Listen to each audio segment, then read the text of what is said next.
Triple H is my boy. Not only is the man more ripped than final notices and cease and desist letters sent to my house, but he possesses a keen business intellect. Say what you will about his backstage politics as a wrestler and his choice to marry the boss's daughter, but it's positioned him as the next in line to the throne, which, if you hadn't noticed in his WrestleMania appearances, is something he clearly fantasizes over daily.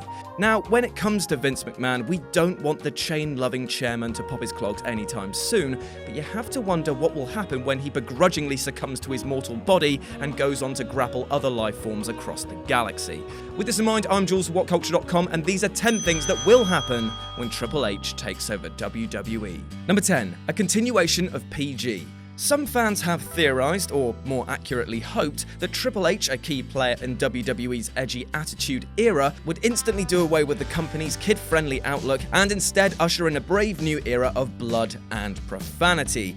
But that's probably wishful thinking. You see, it's less about the game and more about how you play it. And Trips is a businessman through and through. He knows that accessibility and attractiveness to sponsors is how you keep companies afloat. To do that, you need to toe the almost squeaky clean line, at least until you found big enough of a whale to cash in and can move on to more sweary seas. We've seen some profane language being used on the product in recent months between Cena and Reigns, but again, it's being used to shock and is probably not likely to open the floodgates. That's bad news if you're a fan of more violent forms of wrestling, but good if you never want to see Triple H climb into a coffin and simulate having sex with a corpse again. Jury's out for me. Number 9. More indie stars. As a wrestler whose path to the top was said to have been easy, you might expect Triple H to favor second and third generation wrestlers whose lineage would effectively buy them an in if this were any other business. But that seems to be a bit wide of the mark. The cerebral assassin himself spent time on the hard-knock early 90s independent scene before making his name in the big leagues, and this has seemingly led to a drive from Trips to find talent in smaller promotions from across the globe.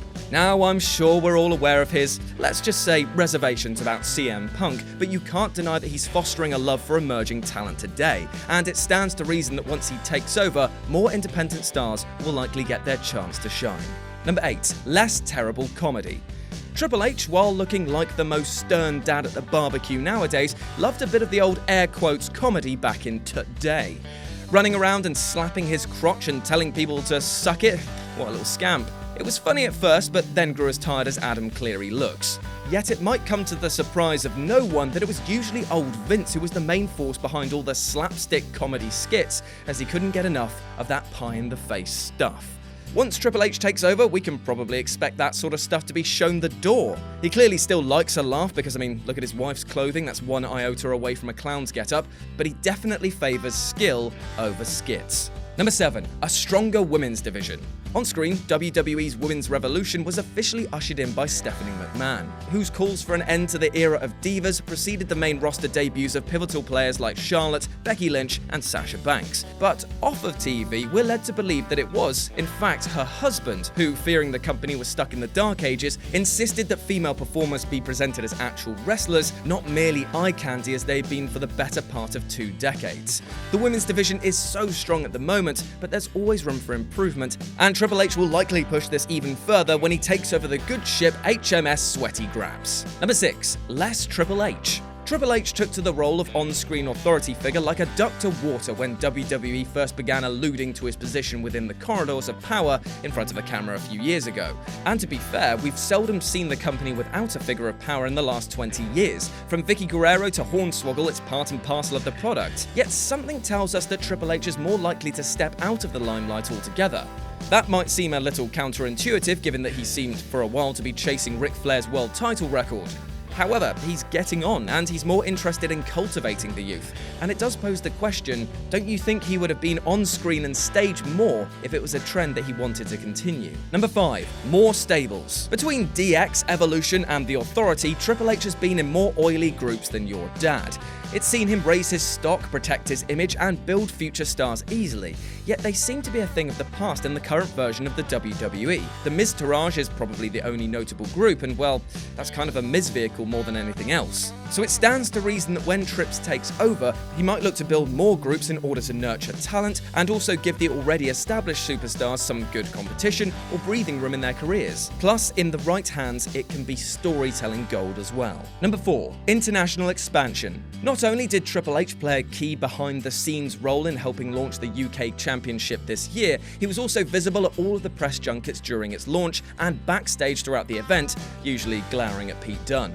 It leads us to think that the UK and international market are on Triple H's plate, and he's definitely got a hankering for some Yorkshire puds, gravy, and a Toby Carvery from the looks of it. This is excellent news if you hail from outside of the States, and if NXT is anything to go by, soon the product will be a multicultural mixed bag massacre with every corner of the globe sourced for the best beatdowns possible. Number 3. CM Punk not returning. As mentioned before, it's well documented that Paul didn't like Phil. In fact, you could say that Triple H was a bit of a Phil-joy.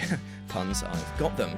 They simply never saw eye to eye, with Hunter claiming that Punk was self-righteous and stuck up, and Punk saying that Triple H was a relic and needed to concede to up-and-coming talent.